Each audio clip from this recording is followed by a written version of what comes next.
Jadi kebijaksanaan itu beda dengan kecerdasan. Orang cerdas tidak mesti bijaksana. Tapi orang bijaksana itulah orang cerdas. Orang yang misalnya dia punya tingkat nilai sekolahnya baik sekali, sangat baik, nilainya 10 terus. Tapi ketika dia menjadi pejabat, dia korupsi. Dia pintar tapi tidak bijaksana namanya. Ada orang sekolahnya tidak lulus SD, itu sudah SR. Ya, sekolah rakyat namanya dulu. Dia sekolahnya biasa, tapi begitu dia ketemu dengan korupsi atau menggunakan uang yang bukan uangnya, dia takut. Oh tidak, itu orang bijaksana namanya. Orang bijaksana. Dan kebijaksanaan itu sesuatu yang sifatnya luas. Waman yu'tal hikmata faqad utiya khairan katsira. Siapa orang sudah diberi kebijaksanaan, maka dia sudah seperti diberi sesuatu yang sangat banyak, yang sangat besar. Itu hikmah, kebijaksanaan. Makanya orang biasanya kalau namanya Luqman itu namanya Luqman al-Hakim, ya. Luqman al-Hakim. Seringnya begitu. Kenapa? Karena yang memang Luqman ini diberi oleh Allah hikmah yang luar biasa. Ya alim, ya bijaksana. Contohnya Rasul itu semua lakonannya bijaksana. Kebijaksanaan. Ngalah itu termasuk bijaksana. Tidak tergesa-gesa itu bijaksana. Tegas itu bijaksana. Begitu. Ketika marah, ketika sabar itu bijaksana. Tahu kapan marah, tahu kapan waktunya sabar, itu bijaksana. Marah terus nggak bijaksana. Marah terus nggak bijaksana. Atau tidak pernah marah, Islam dihina, tidak marah. Tidak ada balance-nya. Balance itu tidak ada. Balance kalau waktu marah, ya. Kalau waktu sabar, bukan waktu sabar marah, waktu marah sabar. Nah itu tahu, punya peka dalam hal kehidupan, itu kebijaksanaan. Saya ulang bahwa kebijaksanaan itu di atas kecerdasan. Termasuk hikmah ini apa? Takut sama Allah, itu hikmah, bijaksana. Orang takut sama Allah itu bijaksana. Memikirkan akhirat lebih dari dunia, itu bijaksana. Maksudnya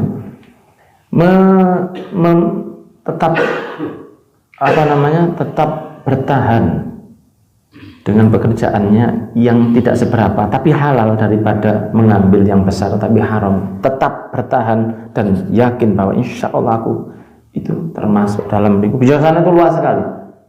Jadi bijaksana itu sangat besar sekali. Pokoknya kalau menempatkan sesuatu bukan pada tempatnya namanya zalim, kalau menempatkan sesuatu pada tempatnya namanya bijaksana, hakim, hikmah, penuh hikmah, kebijaksanaan, hikmah. Jelas ya? Nah, sekarang Allah sudah memberi kepada hikmah kepada Imam Luqman. Maka apa diantaranya? Anishkurlillah, yang banyak syukur. Orang banyak syukur itu orang bijaksana. Dapat banyak, alhamdulillah. Dapat tidak terlalu banyak, alhamdulillah. Dapat sakit, alhamdulillah, dosa saya diampuni. Dapat sehat, alhamdulillah, bisa ibadah. Dapat istri baik, alhamdulillah, dapat baik. Dapat kurang baik, masya Allah, coba.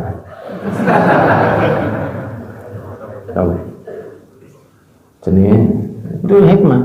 Jadi segala bagi dia ada sisinya, ada hikmahnya. Semua ada hikmahnya. Apapun ada hikmah. Dan itu tidak gampang. Ini gampang apa?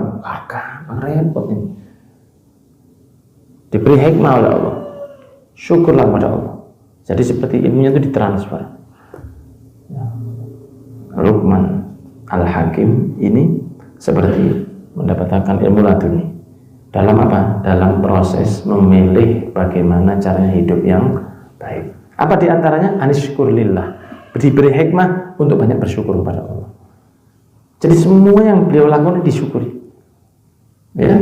Dan dikatakan oleh Allah, "Wa may yashkur," siapa orang bersyukur, fa inna ma yashkuru li nafsihi, maka sesungguhnya dia telah berterima kasih kepada dirinya sendiri. Dia telah berterima kasih ke dirinya sendiri. Siapa yang berterima kasih kepada Allah, sesungguhnya dia telah berterima kasih pada dirinya sendiri. Maksudnya ya apa? Bagaimana saya berterima kasih kepada Allah? Tapi di saat yang sama saya bersyukur, berterima kasih kepada dirinya sendiri. Maksudnya apa? Bahwa semua lakonan manusia itu kalau baik itu kembali ke dirinya sendiri. Allah tidak butuh terima kasih itu. Orang bersyukur itu kan dapat pahala. Pahalanya kembali ke siapa? Ke dirinya sendiri. Anda bersyukur dapat pahala enggak? Pahala. Oh, ini hamba saya syukur. Wa qalilun min ibadiy syakur. Dan sedikit hambaku yang syukur. Kalau ada hambanya Allah bersyukur, ini dapat luar biasa. Lain syakartum la azidannakum, kata Allah. Kamu bersyukur benar-benar tak tambah dalam segalanya, bukan cuma fulus saja. Kamu bersyukur benar-benar tak tambah. Apanya? Segalanya. Jadi kalau orang bersyukur, sesungguhnya dia itu berbuat baik kepada dirinya sendiri, akan ditambah oleh Allah, dinaikkan derajatnya. Jadi orang kalau baik, kalau syukur, dia itu sedang berbuat baik ke dirinya sendiri, bukan kepada Allah. Allah tidak butuh syukur kita.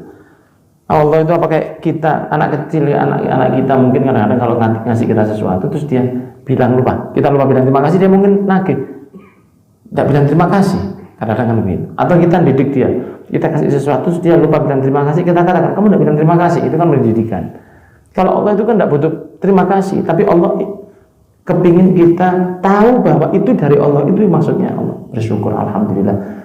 Tahu bahwa Allah ini dari Allah, itu maksudnya. Bukan Allah itu kalau tidak kita terima kasih terus terima kasih ya Mas. Apa buktinya? Ini Allah mengatakan wa man kafara, ayat 12. Siapa orang yang kufur nikmat, fa innallaha ghaniyyun hamid. Kalau kamu kufur nikmat, Allah Maha Kaya. Ya, Allah Maha Kaya. Allah Maha terpuji, tidak kurang apa-apa. Orang yang diberi kekayaan, non muslim diberi kekayaan kan banyak, dia tidak terima kepada Allah. Dia berterima kasih kepada Tuhan dan Papa di surga. Alamatnya itu salah. Tapi dia terima kasihnya bukan ke Allah. Dia tidak terima kasih kepada Allah, tetap dikasih sama Allah. Allah tidak malu untuk memberi orang yang tidak berterima kasih. Mau dikasih capek sama Allah, kasih rezekinya lancar, rumahnya bagus, boleh. Tapi kalau orang bersyukur, dia sedang baik sama dirinya sendiri. Allah itu paling senang kepada orang bersyukur. Karena orang itu kalau sudah bersyukur, dia lepas dari jeratnya iblis. Yang paling dikejar sama iblis itu apa? Iblis yang berkata, surat Al-A'raf, "Tsumma la'atiyannahum min baini aydihim," akan saya datangi, kata iblis, dari depan, min baini aydihim, wa min khalfihim, dan dari belakang mereka, wa an aymanihim, dan dari kanan mereka, wa an syama'ilihim, dan dari kiri mereka. Tak ganggu, katanya iblis. Dia sumpah. Ya, karena sebelumnya dia sudah mengatakan, diusir oleh Allah iblis itu ketika mengganggu Nabi Adam, karena dia tidak mau sujud sama Nabi Adam, diusir. Allah mengatakan, qala fahbit, kamu keluarlah. Ya, minha fama yakunu laka an tatakabbaru fiha fakhruj innaka minas saghirin. Keluar kamu itu lemah, kecil kamu. Hina kamu, dikecilkan, kecil. Qala anzirna yaum yub'atsun. Ya Allah, tidak apa-apa sudah saya diusir, tapi berikan saya panjang umur, jangan matikan saya sampai kiamat. Apa kata Allah? Qala innaka minal mundarin, tak kabulkan wis. Iblis itu pede minta sama Allah. Jenengan minta haji ya kok isi. Iblis itu minta sama Allah pede. Ya Allah, jangan bunuh saya, jangan matikan saya dulu. Qala innaka minal mundarin. Dia tak kabulkan, langsung dikabulkan sama Allah. Ya, orang Islam minta sama Allah kayak yakin ini salah banget. Iblis saja tahu. Maka apa? Qala fa bima aghwaytani la aqudan lahum siratal mustaqim. Ya Allah, saya kau keluarkan gara-gara ini, satu orang ini. Saya tidak mau sujud sama dia. Demi Allah, demi engkau, saya akan ganggu mereka. Nyumpah sama Allah. La aqudan lahum siratal mustaqim, akan benar-benar dia saya ganggu dari jalan yang lurus. Akan aku ganggu, la atiyannahum, akan benar-benar saya datangi dia. Min baina aydihim wa min khalfihim wa an aymanihim wa an syama'ilihim. Surat Al-A'raf. Akan saya ganggu, kata iblis, dari depan mereka, dari belakang mereka, dari kanan mereka, dari kiri mereka. Diganggu kita ini sama iblis, diganggu dengan perzinahan, diganggu dengan riba, diganggu dengan maksiat, diganggu dengan tidak sholat, diganggu dengan malas puasa, diganggu tidak mau mengeluarkan zakat, diganggu untuk tidak birrul walidain, diganggu untuk tidak baik ke istri, diganggu untuk senang sama istrinya orang. Dari depan, dari belakang, dari kanan, dari kiri, itu gangguan setan iblis begitu. Dia ganggu. Ya. Apa tujuan iblis? Wala tajidu aktsaruhum syakirin. Akan aku jadikan tidak banyak yang kamu temui hambamu yang bersyukur ya Allah. Itu sumpahnya iblis. Makanya kalau ada orang bersyukur, dia lepas dari jarinya iblis. Dicekal sama iblis, lepas dia, nggak bisa. Orang banyak syukur, berarti dia tidak bisa diganggu sama iblis. Karena syukur itu berat sekali. Kenapa kok kita tuh berat syukur? Karena kita nggak tahu yang mau disyukuri itu apa. Mana yang mau kita syukuri? Yang bisa kita hitung cuma tidak banyak, ya, tidak banyak. Tubuh ini kita tidak sadar berapa harganya. Kemudian kesehatannya kita tidak tahu berapa mahalnya. Sebelum kita ke rumah sakit, kemarin dulu saya check up, lihat orang, wah donek ini kita nih, baru tahu rasanya sehat itu kalau sudah di rumah sakit. Banyak orang yang muda sakit, bukan yang tua, yang muda juga banyak. Tidak ada kehebatan manusia, semoga kita diberi sehat. Namanya diberi kesehatan itu, ya, diberi kesehatan supaya kita bersyukur kepada Allah. Karena kalau orang bersyukur, maka sesungguhnya dia telah bersyukur kepada dirinya sendiri. Kalau Anda bersyukur, maka Anda baik untuk siapa? Untuk diri sendiri.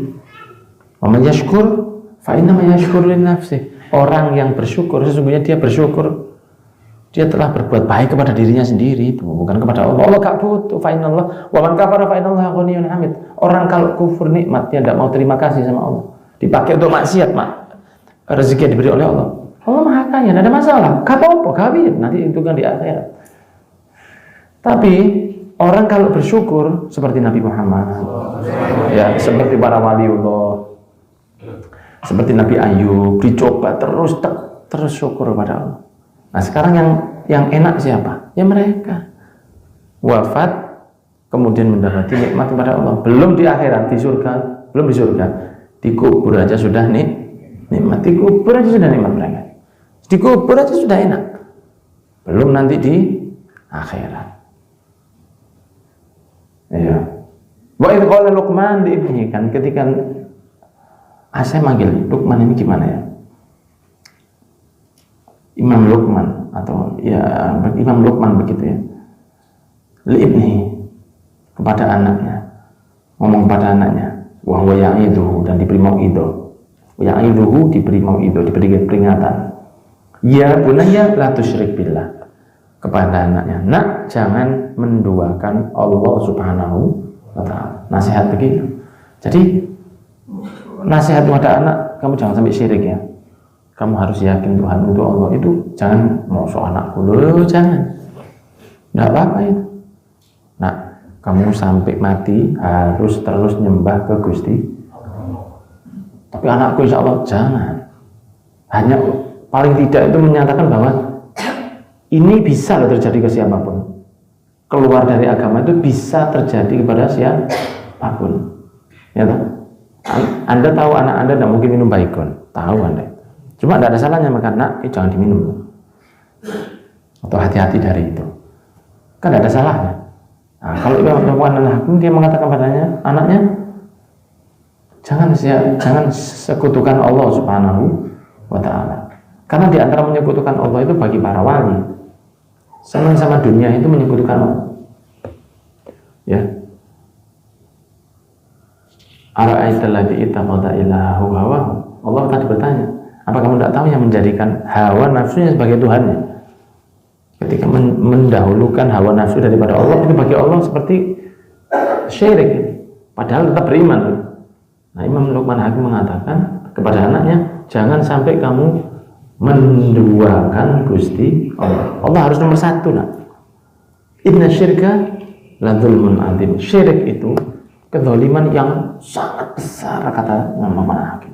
Wa wasainal insana, dan kita berwasiat kepada manusia, biwalidayhi, dengan kedua orang tuanya, bapak ibu kandung, hamalathu, digendong oleh ibunya, ummuhu wahnan ala wahnin, dibawa oleh ibunya dalam keadaan yang wahn itu masyaqqah, berat, hamil ya, kemudian ASI dan lain sebagainya. Wahnan ala wahnin, masyaqqah ala masyaqqatin.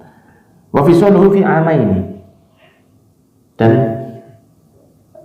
di sape atau seperti itu setelah 2 tahun. Anishkurli, kata Allah, bersyukurlah kepada saya, baiklah kepada saya, gandeng sama Allah, wali daika, dan kepada kedua orang tua. Ini perintahnya Allah Subhanahu wa ta'ala. Ilayyal masir, kepada kamu kepada saya kamu akan kembali, jangan lupa, semua ada hitungannya. Cuma ya semua ada hitungannya juga ya, jadi bukan hanya ada anak yang durhaka, tapi orang tua durhaka juga ada. Ya, ada orang tua yang durhaka juga ada. Semoga kita jadi anak yang baik dan orang tua kita juga baik. Karena ada juga orang tua itu yang tidak banyak, tapi ada juga orang tua itu yang anaknya mau baik tidak dikasih kesempatan. Ada. Makanya jangan memutus anak yang mau berbakti kepada kita. Kalau misalnya ada anak kemudian dia mau baik, biarkan. Pak, tak kayak no kopi ya Pak. Iya nih, biarkan. Jangan, kau usah. Jangan, biarkan dia terbiasa itu. Tapi jangan terlalu diperintah pemerintah daerah. Aku mau nambahkan deh. Aku sampai ngono Pak.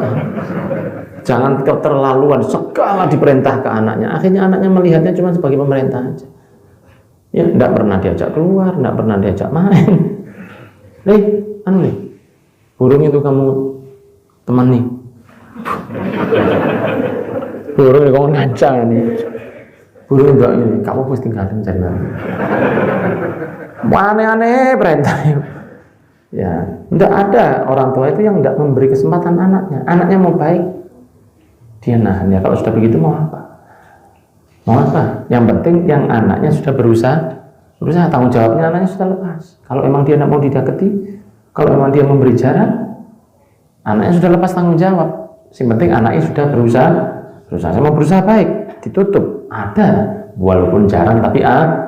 Makanya kalau misalnya biasanya kan sebagai bapak itu kan tidak enak, anaknya itu baik, kita tuh risih semua kalau anak itu nurut sekali sama kita tuh bingung. Biar aja, jarkan. Biar dia begitu, biar. Kalau dia mau baik itu biarkan, supaya dia terbiasa dengan hal itu. Jangan ditahan. Nanti idenya untuk berbuat baik itu tertahan nanti. Nah di sini dikatakan wa in jahadaka ala an tusyrika bi ma laysa laka bihi ilmun fala tuti'huma. Orang tua itu yang tidak baik, wal iyadu billah, bahkan orang tua yang kafir pun itu kan tetap harus dibaiki, kecuali kalau mereka sudah tidak mau. Ya, kalau mereka sudah tidak mau, sudah gelem, ya lain. Tapi kalau misalnya mereka masih mau didekati, walaupun mereka non muslim, itu masih tetap harus beradab kepada mereka, hanya untuk menemani mereka sebagai manusia. Saya lahir dari sini, wis boleh.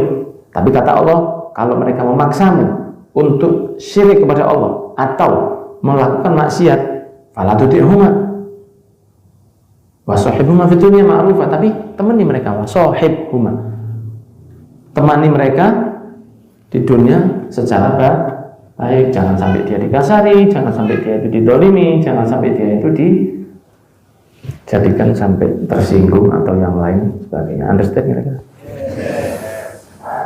Ini Ustadz Ihsan, Masya Allah, pantesan kok ganteng karena kasep pisan. Ini orang Bandung ya. 1, 2, 3, 4, 5 ini berapa? Ini Boboto. Ini Arema semua, tidak boleh pulang. Sehat ya? Sehat alhamdulillah. Saya lanjut ya. Sehingga dikatakan oleh Allah Subhanahu wa taala, wasa'ibhuma fid dunya ma'rufa, maka tetaplah kamu untuk menemani mereka dalam keadaan ma'rufa, yang baik. Tetap temani secara baik. Sampai di zaman Nabi Musa pernah saya ceritakan, Nabi Musa itu bertanya, ya Allah, kalau memang sekarang ini sudah ada yang jadi calon penghuni surga, saya pengen tahu orangnya yang mana ya Allah. Saya tahu ya Allah, di daerah sana itu ada, itu kamu datang, itu calon penghuni surga, datang anak muda bawa babi. Anak muda bawa babi. Ya. Kemudian dilihat sama Nabi Musa, ini ya Allah, iya. Kalau Nabi Musa bingung, anak muda bawa babi, kok gini ya? Ini cara penghuni surga, iya. Didatangi oleh Nabi Musa. Assalamualaikum, waalaikumsalam, masya Allah Nabi Musa gini-gini. Ngobrol sebentar ya, saya mau mandikan babi saya. Masuk, dibersihkan, dimandii sana, diletakkan di ranjang babinya. Nabi Musa lihat begini, ditaruh di atas ranjang seperti orang manusia, seperti manusia. Setelah itu dia datang lagi nemuin Nabi Musa. Gimana Nabi Musa? Mas, saya tidak tahan. Nabi Musa itu kan tidak tahan orangnya, tidak tahan. Dia seperti kepada Al-Khadir itu, begitu dia merusak kapal, kamu ngapain kamu rusak kapal ini? Kata Al-Khadir, saya kan janji jangan tanya. Tidak kuat Nabi Musa itu. Kemudian bunuh orang yang kedua, kenapa kamu bunuh? Saya kan bilang jangan tanya. Sampai yang ketiga membangun tembok, mestinya kita minta jatah ini dibayar mestinya. Ya sudah, hadza firaqu baini wa baini. Seperti itu kepada Al-Khadir, tidak tahan. Jadi Nabi Musa melihat itu tidak tahan. Mas, kenapa sampai hormat sama babi seperti itu? Oh, ini orang tua saya. Loh, ini orang tuamu? Iya, karena kan ada walaqad alimtumul ladzina i'tadaw minkum fis sabti fa qulna lahum kunu qiradatan khasin. Al-Baqarah 65. Allah berfirman bahwa di hari Sabtu itu ya ada makhluk yang dulunya mengambil ikan di hari Sabtu, dan sudah saya pernah sampaikan, akhirnya mereka jadi monyet dan babi. Ada monyet, ada yang jadi babi. Itu zamannya Nabi Musa begitu. Kalau nakal jadi babi biasa. Nah itu dulu nakal ayah saya. Masih kamu akhlaki seperti ini, ayahmu sudah jadi babi. Iya. Oh, karena birrul walidain masuk surga. Ya wis. Dan di riwayat dikatakan terakhir karena doanya anaknya tadi, orang tuanya balik jadi manusia dan masuk Islam. Di riwayat seperti itu. Ya kalau riwayat itu kan kalau dhaif kan boleh dipercaya. Kalau hukum tidak boleh. Jelas ini. Wattabi sabila man anaba ilaihi tsumma ila marji'ukum fa unabbi'ukum bima kuntum ta'malun. Insyaallah kita stop di ayat ke-15. Semoga kita jadi orang yang selamat di dunia.